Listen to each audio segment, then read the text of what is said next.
ചെയ്ത പാപങ്ങൾ മറന്നു കളഞ്ഞ സ്നേഹമേ. യേശുവിൻ്റെ ഏറ്റവും പ്രിയമുള്ള കുഞ്ഞെ, യെശയ്യാ 30:18. അതിനാൽ നിന്നോട് ഔദാര്യം കാണിക്കാൻ ദൈവം കാത്തിരിക്കുന്നു, നിന്നോട് കാരുണ്യം കാണിക്കാൻ അവിടുന്ന് തന്നെ ഉയർത്തുന്നു. ദൈവത്തിൻ്റെ മഹിമാവ് പോലും നിന്നെ വ്യക്തിപരമായി കാരുണ്യത്താൽ രക്ഷിക്കാനാണ്. എന്ന് വെച്ചാൽ നാം ഒരിക്കലും പിടയുന്നതോ കരയുന്നതോ ദൈവമഹത്വത്തിൻ്റെ ഭാഗമല്ല. ദൈവത്തിന് തന്നിൽ തന്നെ ഒരു മഹത്വം ആഗ്രഹവുമില്ല. സമ്പൂർണ്ണ മഹിമയായ ദൈവം തന്നെ ഉയർത്തുന്നത് നിന്നെ നോക്കാനാണ്, നിന്നോട് കാരുണ്യം പ്രദർശിപ്പിക്കാനാണ്. തൻ്റെ കാരുണ്യം സത്യമാണെന്ന് തെളിയിക്കാനാണ് ദൈവം മഹിമയിൽ ജ്വലിക്കുന്നത്.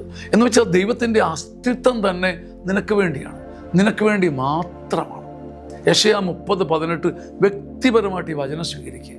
നിന്നോട് വ്യക്തിപരമായി ഔദാര്യം കാണിക്കാൻ വേണ്ടി പടിവാതിൽ ഒരു അതിഥിയെപ്പോലെ, ആത്മസ്നേഹിതനെ പോലെ കാത്തിരിക്കുന്ന ദൈവം. അണിഞ്ഞൊരുങ്ങി കഷ്ടപ്പെട്ട് അവൻ ഉയർന്നു വന്നത്, അല്ലെങ്കിൽ ഫ്ലൈറ്റ് കയറി വന്നത്, തന്നെ ഉയർത്തിയത് നിന്നോട് കാരുണ്യം പ്രദർശിപ്പിക്കാനാണ്. വ്യക്തിപരമായി ഈ വചനത്തെ ഏറ്റെടുത്ത് ഉരുവിട്ട് അഭിഷേകം പ്രാപിക്കുമ്പം ദൈവകരുണയുടെ ഒരു കോട്ടയ്ക്കുള്ളിൽ നമ്മൾ സംരക്ഷിക്കപ്പെടും. അതൊരു സ്വപ്നമല്ലെന്ന് നമ്മൾ മനസ്സിലാക്കുകയും ചെയ്യും. ദൈവത്തിൻ്റെ ഈ സത്യമുള്ള സംരക്ഷണം ഈ വചനത്തിലൂടെ നിങ്ങളെ തേടി വരട്ടെ. ആമേൻ. ആമേൻ. ആമേൻ.